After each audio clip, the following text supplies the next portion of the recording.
Daniel rested himself against the doorway leading into the hospital room. He stood, silent, his eyes focused on the audience before him. Nobody was speaking, but that was more than all right with him. Over the years, the consistent crying and often pleading began to press against his nerves and gave him less and less patience to do his job properly. In front of him was a family of 3, a younger mother with her husband and infant child. They sat, gathered around a hospital bed where a young boy laid unconscious. He could not have been older than 6 or 7 by Daniel's judgment. The boy was fair-skinned, with dark brown hair pressed messy against his forehead. Daniel watched half-heartedly, as this must have been the 1,000th time that he had witnessed such a scene. It seemed to Daniel that the child was in some sort of accident, with medical wraps covering the mass majority of his body. Monitors sat next to the child, displaying a collection of information as his parents sat patiently beside him. Realizing that he was a bit early this time, Daniel decided to walk forward into the room.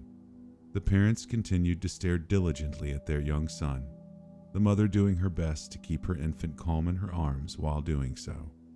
Just as Daniel made his way past and into a chair to rest, a doctor came into the room, carrying a clipboard full of charts and diagnostics that Daniel was sure he personally knew nothing about. The parents craned their heads up, the father wide-eyed as the doctor placed himself at the end of their son's bed. For a brief second, a weight carried in the air that would pull a grown man to his knees. The parents simply stared at the man in front of them, refusing to be the ones to start the impending conversation. Eventually, after what felt like an eternity to Daniel, the doctor spoke. "Mr. and Mrs. Michaels, there are some things that we need to discuss."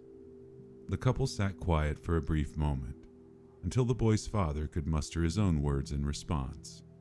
"Be straightforward with me, doctor. Is there anything you can do for our son?"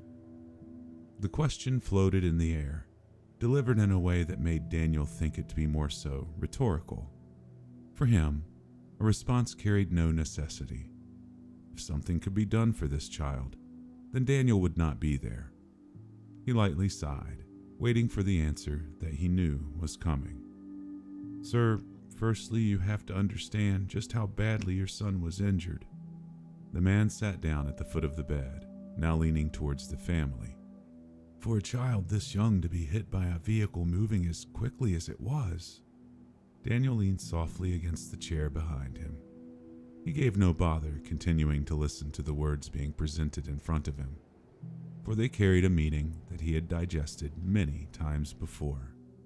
The boy was brain dead, and continuing to keep him connected to machines was nothing more than a courtesy to his parents. After the doctor left the room, having done nothing more than decimate a young family's future, Daniel decided it best to retire himself from the room for the time being. The parents had to face the dire situation in front of them, one which could only end in the choice to let their child go. If they made any other choice, Daniel would realistically be somewhere far off watching the same thing happen to another family. As he made his way towards the doorway at the end of the room, he paused just short of the child's bed. If he didn't know better, Daniel would say that his young boy looked a lot like himself as a child. Then again, it had been so long since he saw his younger self that he couldn't even guarantee that he was remembering himself properly.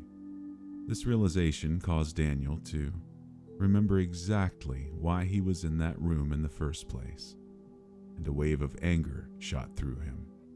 He decided it was best to make his way out of the room in that moment, so he did just that. As he passed the doorway, he cut right and decided to head towards the public seating area not far down the hall. As if in response, the hospital room shut its door behind Daniel. The parents needed time, the forthcoming hours bringing the greatest challenge that they may ever face. Finding his way into one of the small couches, Daniel scoped the empty rest area around him.